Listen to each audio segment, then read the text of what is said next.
അങ്ങനെ പ്രധാനമന്ത്രി മോഡി ഫ്രാൻസിലെ AI സമ്മിറ്റിന്റെ കോ ചെയർ ആയിരുന്നു ഇമ്മാനുവൽ മാക്രോണിനോടൊപ്പം അദ്ദേഹം വാഷിംഗ്ടൺ DC എത്തിച്ചേർന്നിരിക്കുകയാണ്.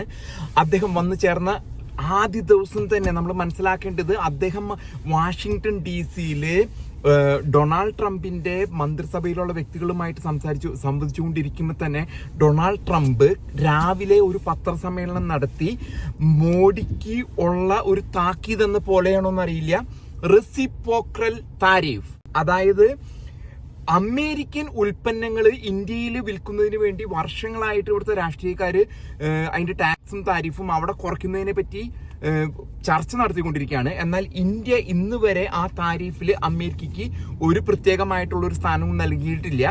അപ്പോൾ അതിന്റെ പേരില് ആണോ എന്ന് വ്യക്തമല്ല, ട്രംപ് രാവിലെയുള്ള മോദിയെ കണ്ടുമുട്ടുന്നതിന് മുമ്പുള്ള പത്രസമ്മേളനത്തിൽ പറഞ്ഞിരിക്കുകയാണ് റെസിപ്രോക്കൽ താരിഫ്, അതായത് അമേരിക്കൻ ഉൽപ്പന്നങ്ങൾക്ക് ആരൊക്കെ 100%, 200% ടാക്സ് വാങ്ങുന്നുവോ അതേ ടാക്സ് അമേരിക്ക വാങ്ങുന്നു. നമ്മൾ മനസ്സിലാക്കേണ്ടത്, ഇന്ത്യയുടെ ഏറ്റവും വലിയ ട്രേഡിംഗ് പാർട്ട്ണറാണ് അമേരിക്ക. ഇന്ത്യയുടെ ഏറ്റവും വലിയ ട്രേഡിംഗ് പാർട്ട്ണർ, അമേരിക്കയുടെ 10ാമത് ഏറ്റവും വലിയ ട്രേഡിംഗ് പാർട്ട്ണറാണ് ഇന്ത്യ. അപ്പൊ ആ വ്യത്യാസം നമ്മൾ മനസ്സിലാക്കണം. അതായത് ചൈനയുമാണ് ഏറ്റവും വലിയ ട്രേഡിംഗ് പാർട്ണറായിട്ട് $350 ബില്യൺ ബിസിനസ് ആണ് നടക്കുന്നത്. എന്നാൽ ഇന്ത്യയും അമേരിക്കയുമായിട്ട് നടക്കുന്നത് വളരെ ചെറുതാണ്. അതിലുള്ള വ്യത്യാസമാണ് ഞാൻ പറഞ്ഞത്. ഇന്ത്യയുടെ ഏറ്റവും വലിയ ട്രേഡിംഗ് പാർട്ണർ അമേരിക്ക, അമേരിക്കയുടെ 10ാമത് ഏറ്റവും വലിയ ട്രേഡിംഗ് പാർട്ണറാണ് ഇന്ത്യ. അപ്പോ ആദ്യമായി കണ്ട വ്യക്തി ഡയറക്ടർ ഓഫ് നാഷണൽ ഇന്റലിജൻസ്, അവരുടെ പേരാണ് തുളസി ഗബാർഡ് ഹവായിൽ നിന്നാണ്. അവരൊരു സമോവൻ ഐലൻഡ്സ്, നമ്മൾ പസഫിക് സമുദ്രത്തിന്റെ അടുത്തുള്ള ഒരു ഐലൻഡ് ഗ്രൂപ്പാണ് സമോവൻ. അതിൽ നമ്മളിപ്പോ റോക്ക് ജോൺസൺ എന്ന് പറഞ്ഞ, ഡ്വെയിൻ ജോൺസൺ എന്ന് പറഞ്ഞ ഹോളിവുഡ് സ്റ്റാർ ഒക്കെ ആ ഒരു പ്രദേശങ്ങളിൽ നിന്ന് വരുന്ന ആളാണ്. തുളസി ഗബാർഡാണ് അമേരിക്കയിലെ ഏക കോൺഗ്രസ് വുമനായിട്ട്, ആദ്യത്തെ ഹിന്ദു കോൺഗ്രസ് വുമനായിട്ട് തെരഞ്ഞെടുക്കപ്പെട്ടത്. അവര് ഹവായിയൻ ദ്വീപുകളിൽ നിന്നുള്ളവരാണ്. ആദ്യമായിട്ട് അജിത് ഡോവൽ ഉണ്ടായിരുന്നു, വിദേശകാര്യമന്ത്രി ജയശങ്കർ ഉണ്ടായിരുന്നു. ഇവരാദ്യമായിട്ട് കണ്ട ആള് ചർച്ച നടത്തിയത് ഡയറക്ടർ ഓഫ് നാഷണൽ ഇന്റലിജൻസ് തുളസി ഗബാർഡിന്റെ മറ്റൊരു പ്രത്യേകത, ഇത്ര നാളും ഡെമോക്രാറ്റിക് പാർട്ടിയിലായിരുന്നു തുളസി ഗബാർഡ് പ്രവർത്തിച്ചിരുന്നത്. എന്നാൽ ഈ ഇലക്ഷന്റെ സമയത്ത് അവര് ഇലക്ഷൻ പ്രചാരണത്തിന്റെ കാലഘട്ടത്തിൽ തന്നെ ട്രംപിനോടൊപ്പം ചേർന്ന് വിജയിച്ചു കഴിഞ്ഞപ്പോൾ ട്രംപ് അവർക്ക് കൊടുത്തിരിക്കുന്ന സ്ഥാനമാണ് director of the national intelligence. അപ്പൊ ഇന്ത്യയുമായിട്ട് ബന്ധപ്പെട്ട സുരക്ഷയുടെ കാര്യങ്ങള് പാകിസ്ഥാൻ, ബംഗ്ലാദേശ്, ചൈന, ചുറ്റുമുള്ള ശത്രുക്കൾ, ഈ വക സുരക്ഷയുമായിട്ട് ബന്ധപ്പെട്ട കാര്യങ്ങളാണ് തുളസി ഗബാർഡുമായിട്ട് ചർച്ച ചെയ്തിട്ടുണ്ടാവുക. അതിൽ അജിത് ഡോവലിന് വലിയ പങ്കുണ്ട്. അതിനുശേഷം മോഡി കണ്ട ആളാണ് എലോൺ മസ്ക് ആയിട്ട് അവരൊരു ചെറിയ തെറ്റിദ്ധാരണയുണ്ടായിരുന്നു. കാരണം അവിടെ സ്റ്റാർലിങ്കിന്റെ ലൈസൻസ് പെൻഡിങ്ങിലാണ്. നമുക്ക് എല്ലാവർക്കും വൈഫൈ തരുന്നതിന് വേണ്ടിയിട്ട് സ്റ്റാർലിങ്ക് എന്ന വൈഫൈ ഇന്ത്യയിൽ ലോഞ്ച് ചെയ്യുന്നതിന് വേണ്ടി ലൈസൻസ് കിട്ടാതെ പെൻഡിങ്ങിൽ കിടക്കുന്നുണ്ട്.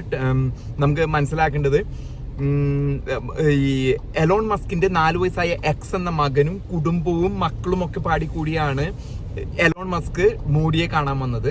അപ്പോൾ ഇപ്പൊ നമുക്കറിയാം, എലോൺ മസ്ക് ടഫ് ബിസിനസ് ആയിരിക്കും നെഗോഷിയേറ്റ് ചെയ്തിട്ടുണ്ടാവും താരിഫിനെ പറ്റിയും ബിസിനസ്സുകളെ പറ്റിയും. കാരണം ട്രംപ് ഏറ്റവും കൂടുതലായിട്ട് പ്രാധാന്യം കൊടുത്തിരിക്കുന്ന ഈ മന്ത്രിസഭയിലെ ഏറ്റവും വലിയ വ്യക്തിയാണ് എലോൺ മസ്ക് ആയിട്ട് അപ്പൊ ബിസിനസ് പരമായിട്ടുള്ള ചർച്ചകൾ നടത്തിയിട്ടുണ്ട്. ഇപ്പോ കാലിഫോർണിയ ടൈം 1 മണിയാണ്. അതായത് ഇപ്പൊ വാഷിംഗ്ടൺ DC 3 മണിയാണ്, 4 മണി, വാഷിംഗ്ടൺ DC 4 മണി, കാലിഫോർണിയയിൽ 1 മണി. അപ്പോൾ 3 മണിക്കൂർ വ്യത്യാസമുണ്ട്. അത് ഈസ്റ്റ് കോസ്റ്റ് ആണ്, ഈസ്റ്റേൺ ടൈം. ഇവിടെ ഞങ്ങളുള്ളത് കാലിഫോർണിയയിൽ വെസ്റ്റേൺ ടൈമിലാണ്. അപ്പോൾ ട്രംപ് 1 മണിക്കൂറിനുള്ളിൽ, അതായത് 5:10 ട്രംപും മോഡിയും തമ്മിലുള്ള പ്രസ് കോൺഫറൻസ്.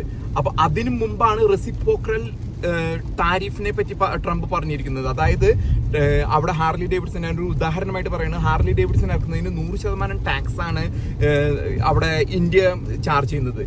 അവിടെ മോഡി ഒരു ഒത്തുതീർപ്പിന് വരുമോ? ആ താരിഫുകളിൽ മാറ്റം വരുത്തുമോ?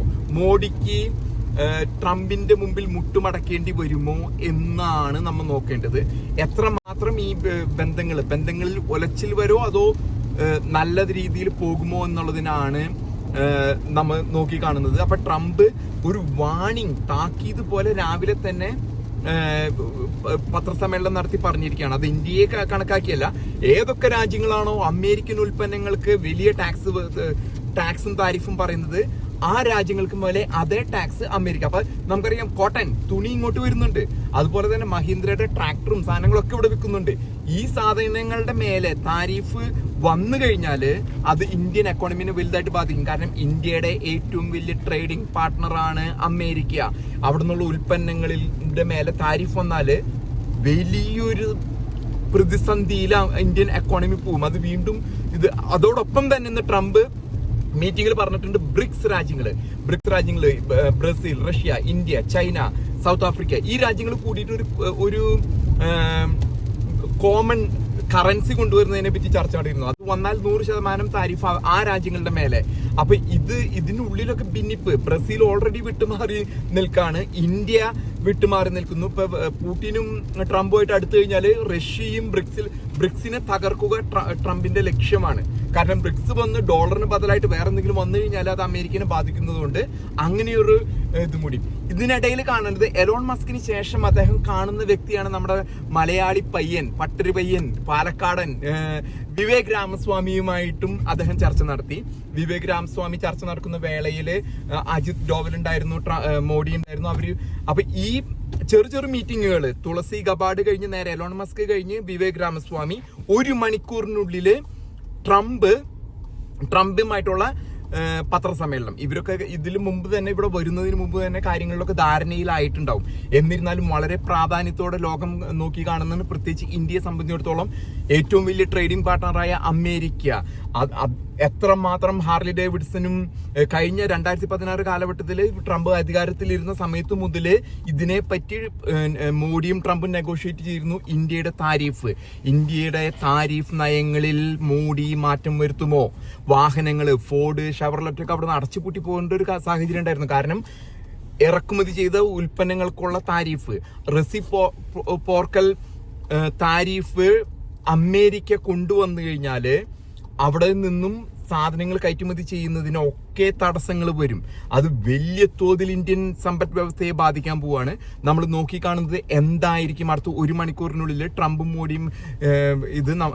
മോഡിയും തമ്മിലുള്ള മീറ്റിംഗിൽ സംഭവിക്കാൻ പോകുന്നതാണ് നമ്മൾ വളരെ പ്രതീക്ഷയോടെ നോക്കിയിരിക്കുന്നത്. നമുക്ക് അല്പം സമയത്തിനുള്ളിൽ ഞാൻ വീണ്ടും ഒരു വീഡിയോയുമായിട്ട് അതിന് ശേഷം വരുന്നതായിരിക്കും.